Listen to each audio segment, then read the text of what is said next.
소송 주체 중에서 피고인에 대해서 살펴보도록 하겠습니다. 공소장에 피고인은 특정되어야 합니다. 이 피고인 특정과 관련해서 성명 모용에 문제가 있습니다. 먼저 형소법 조문을 보시죠. 형소법 248조 1항, 254조 3항. 248조 공소 효력의 범위 1항, 공소는 검사가 피고인으로 지정한 사람 외의 다른 사람에게는 그 효력이 미치지 아니한다. 254조 3항. 공소 제기의 방식과 공소장. 공소장에는 다음 사항을 기재하여야 한다. 피고인의 성명, 기타 피고인을 특정할 수 있는 사항. 자, 교재로 돌아오시죠.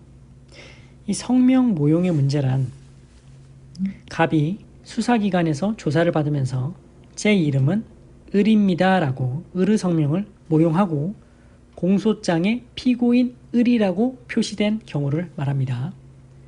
이것이 성명 모용의 경우인데 이 성명 모용의 경우와 위장 출석, 위장 자수의 경우를 구별하셔야 됩니다. 각 주를 보시죠. 위장 출석은 검사가 갑을 피고인으로 제대로 기소했어요. 즉 갑은 제 이름은 을입니다 라고 한 게 아니고 저 갑 맞아요 라고 한 거예요. 공소장에는 피고인 갑이라고 특정이 되었습니다. 즉 위장 출석의 문제는 피고인 특정의 문제가 발생하지 않습니다. 그런데 위장 출석이란 을이 마치 자기가 갑인 것처럼 위장하여 공판에 출석하고 공판이 진행된 경우입니다. 이것이 위장 출석입니다. 성명 모용의 경우와 구별하시죠. 그럼 위장 출석의 경우에는 어떻게 해결하느냐? 각 단계에서 위장 출석임이 밝혀진 경우에 대해 각 조치, 어떤 조치를 해야 되는지 표로 정리를 해보았습니다. 자, 인정신문 시에 위장 출석임이 밝혀졌다. 그럼 을을 퇴정시키고 갑을 소환하면 되겠죠? 인정신문 후 사실심리 단계에서 위장 출석임이 밝혀졌다. 을은 형식적 피고인의 지위를 갖게 되었으니 327조 2호를 유추 적용해서 공소기각 판결을 하면 됩니다. 실질적 피고인은 갑을 소환해서 절차를 재진행하면 되겠죠? 판결 선고 후에 위장 출석임이 밝혀졌다. 그러면 상소할 수 있겠죠? 실질적 피고인은 갑을 소환해서 1심부터 재진행해야 될 것입니다. 갑의 심급 이익을 위해서겠죠. 판결 확정 후에 위장 출석임이 밝혀졌다. 재심으로 가야 한다라는 재심설, 비상상고로 가야 한다라는 비상상고설이 있습니다. 실질적 피고인 갑에 대해서는 1심부터 재진행해야 된다. 자, 이것이 위장 출석의 문제이고요. 아래 위장 자수의 문제를 보시죠. 위장 자수란 처음부터 범인을 위장하여 자수한 자에 대해 수사와 기소가 이루어진 경우를 말합니다. 예를 들어서 갑과 을이 같이 술을 마시고 갑이 운전을 했어요. 즉 갑이 음주운전했는데 조수석에 앉은 을이 자기가 운전했다고 허위 자백을 하는 경우예요. 을은 범인 도피죄가 될 수 있겠죠. 그래서 검사는 을을 음주운전죄의 실질적 피의자로 보고 을에 대해 공소를 제기한 거예요. 실질적 피고인은 을이 되는 거죠. 검사는 을을 피고인으로 특정을 한 것입니다. 따라서 위장자수의 경우에도 피고인 특정의 문제는 없습니다. 다만 을이 거짓말을 했을 뿐이지. 그래서 일반론으로 해결하시면 되는데 그림을 보시죠. 실질적으로 갑이 음주운전을 했죠. 을은 위장자수를 했다. 그럼 을은 범인 도피죄가 성립하겠죠. 검사는 을이 음주운전을 했다고 생각을 하고 음주운전죄로 기소를 합니다. 그런데 기소한 이후에 검사가 갑이 운전을 했구나라고 알게 됩니다. 그러면 검사의 조치로는 범인 도피죄로 공소장 변경이 가능할까요? 안 됩니다. 음주운전죄와 범인 도피죄는 공소사실의 동일성이 인정되지 않겠죠? 그러면 음주운전죄에 대해서 공소 취소를 하거나 무죄 취지의 변론을 할 수도 있을 것입니다. 그리고 범인 도피죄로 별도로 기소하는 거죠. 그런데 검사가 그러한 조치를 안 했다. 그러면 법원은 어떠한 조치를 해야 될까요? 음주운전 무죄 판결을 하겠죠. 근데 법원도 몰랐다. 그러면 유죄 판결을 할 텐데 무죄 판결을 안 했다. 유죄 판결을 했다라는 겁니다. 그 판결이 확정되었습니다.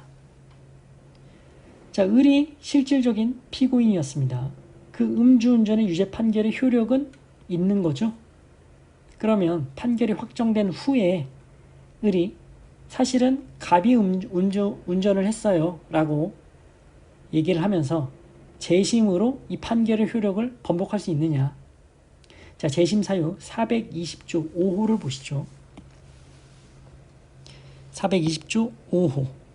유죄의 선고를 받은 자에 대하여 무죄 또는 면소를, 형 선고를 받은 자에 대하여 형의 면제 또는 원판결이 인정한 죄보다 경한 죄를 인정할 명백한 증거가 새로 발견된 때, 즉 증거의 명백성과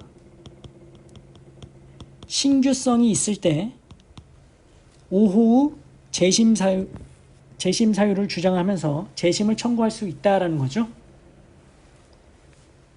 그런데 판례는 자신의 고의나 과실, 책임 있는 사유로 법원의 판단을 그르친 경우에 자기가 허위 자백을 해놓고 이제 와서 갑이 음주운전을 했어요 라고 얘기를 하는 것은 금반원을 이유로 그 증거의 신규성을 주장할 수 없다라는 겁니다. 즉 420조 5호의 재심 사유가 해당되지 않는다. 재심으로 이 유죄 판결 효력을 뒤집기 곤란하다라는 것입니다. 그리고 검사는 별도로 범인 도피죄로도 기소할 수 있겠죠. 이 유죄 판결 음주운전과 범인 도피죄는 공소사실의 동일성이 없으니 음주운전에 대한 유죄 판결의 기판력은 범인 도피죄에 미치지 않습니다. 일사부재리 효력이 미치지 않는 거죠. 그리고 갑에 대해서도 이제 판결 확정 후에 위장자수한 밝혀졌다. 그러면 이 판결의 효력이 갑에게 미치지 않죠. 갑에 대해서는 또 음주운전죄로 기소가 가능하다라는 것. 이렇게 일반론으로 해결하시면 됩니다. 자, 올라오셔서 성명 모용의 문제를 본격적으로 살펴보도록 하겠습니다. 다음 페이지입니다.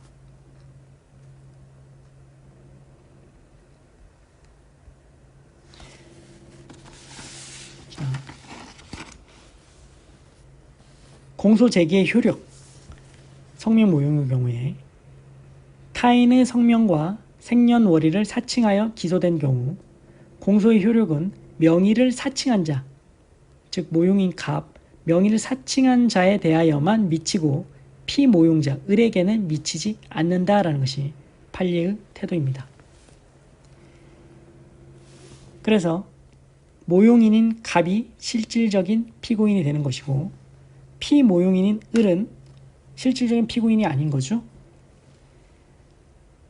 자, 모용인인 갑이 공판 출석을 했고 공판이 진행되었다. 판결 확정 전에 검사와 법원의 조치에 대해서 보시죠. 판례를 보시죠. 피의자가 타인의 성명을 모용하여 공소장에 피모용자가 피고인으로 표시되었더라도 이는 당사자의 표시상의 착오일 뿐이고 표시상의 착오이다. 검사는 모용자에 대해 공소를 제기한 것인 바 모용자가 실질적 피고인이다. 모용자가 피고인이 되고 피모용자에게 공소 효력이 미친다 할 수 없다.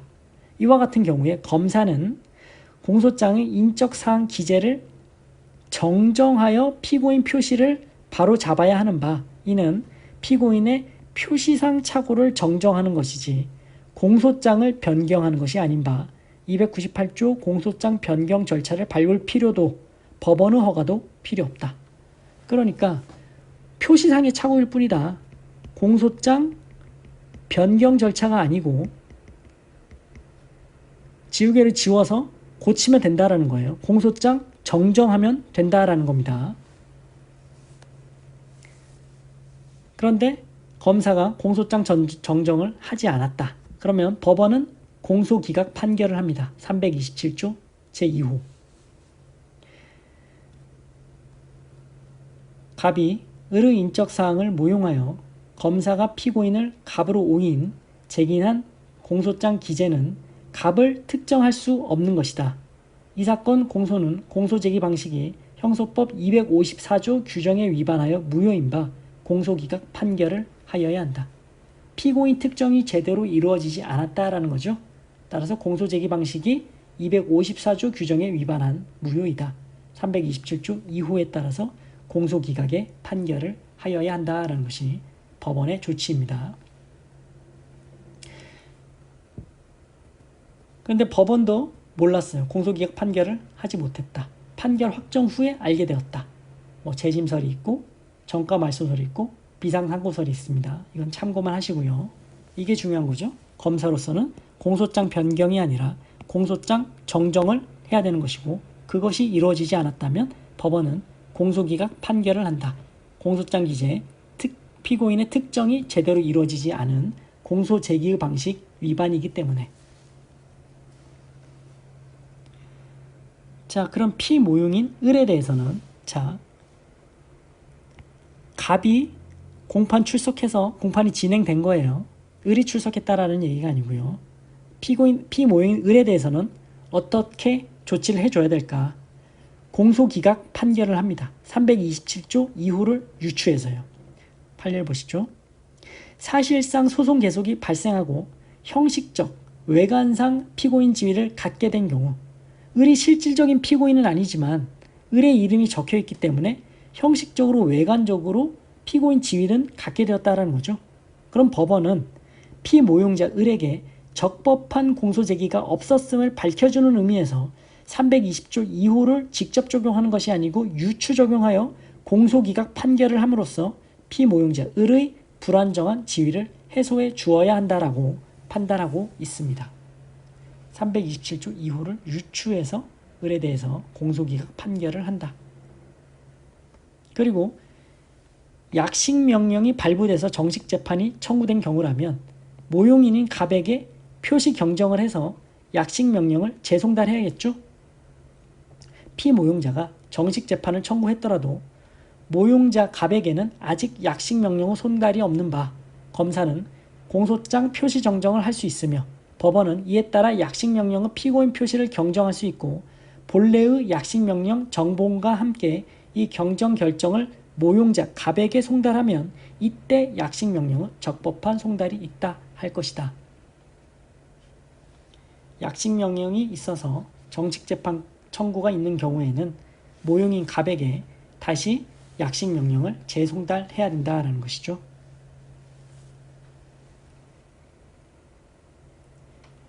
자, 지금까지 피고인 특정과 관련해서 성명 모용, 위장 출석의 문제에 대해서 살펴보셨습니다. 고생하셨습니다.